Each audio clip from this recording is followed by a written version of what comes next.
पिंजरा पिंजरा रे. घरात राहते ना ती माझीच मुलगी. काय?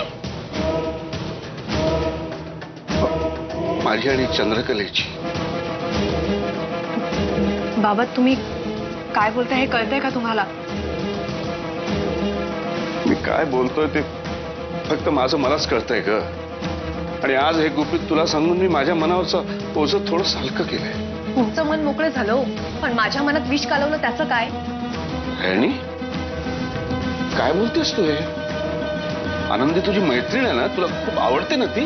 ती माझी मैत्रीण म्हणून मला नक्की आवडते, पण जर का माझी बहीण म्हणून माझे बाबा शेअर करणार असेल तर ही गोष्ट मला चालणार नाही. तात्यासाहेबांनी माझ्याकडे ह्यो लिफाफा तुमच्यासाठी दिलाय. नाही म्हणजे आपल्यामध्ये जे काय बोलणं झालंय त्यानुसार ही नवीन कागदपत्र तात्यासाहेबांनी दिली ती. आणि एकदा ही समजी कागदपत्र तुम्ही नीट नजर घालून घालावीत असं तात्यासाहेबांचं म्हणणं आहे. झालं? निघा.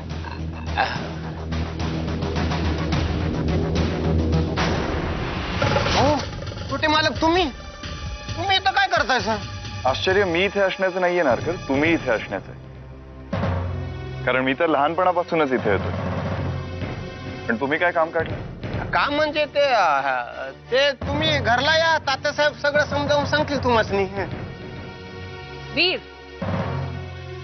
बरं झालं आलास. अरे त्या दिवशी तुझ्या घरी भेटलो पण बोलताच नाही आला. हो म्हणूनच तर आलो ना अक्का.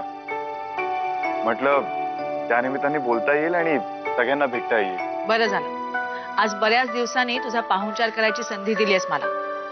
ये तुमचं काम झालं ना? मग निघा ना आता.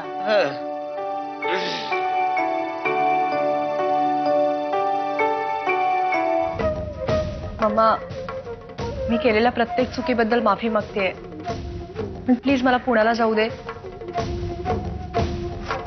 का? पुण्याला कशासाठी जायचंय? मला PhD चा फॉर्म भरायचा आहे. एवढंच ना? मग त्यासाठी पुण्याला जायची काय गरज आहे? मी फॉर्म इथे मागवून घेतले. मग हे जरा अतिच होतंय. एक मिनिट. गेले काही दिवस तुझे जे तमाशे चाललेत ना त्याला अति करणं म्हणतात. त्यामुळे माझ्याशी बोलताना आवाजाची पट्टी एवढी जरी वाढली ना तरी त्याचे परिणाम नीट होणार नाहीत, लक्षात ठेव. काका माझ्या ईरच लगीन आकाश पुरुषी झालं. एकदा का तो तिथं जावई म्हणून झाला तर मग माझी पाची बोट तुपात, मेरी पाचू उंगलियां घी में. तात्यासाहेब नेमकं तुमच्या मनात हाय तरी काय जरा उलगडून सांगा की. नाही म्हणजे ती पोरगी काय आहे ते आपण फोटो मध्ये पाहिलं तरी पण तुम्ही तिला आपली सून करायचं म्हणते. म्हणजे तिला सून करायची, घरी आणायची, काही दिवस ठेवायची, नंतर म्हणायचं गुड बाय. म्हणजे एकदा का अक्कीची समधी प्रॉपर्टी आली आपल्या घरात की हिच्या कंबरड्यात लात घालून पुन्हाच पाडायची अक्कीच्या दारात. आनंदी दादा सध्या मोठ्या विवंचनेत सापडलाय ग. त्यातून तूच त्याला मोकळा करू शकतेस. ते कसं काय? काय त्याला तुझ्याशी बोलायचंय काय ते, पण त्याचं धाडसच होत नाही. जर माझ्यामुळे नारायणी त्याच्या बाबांचा त्रास कमी होणार असेल तर मी नक्की मदत करेन. शाबास, ह्याला म्हणतात आत्मविश्वास.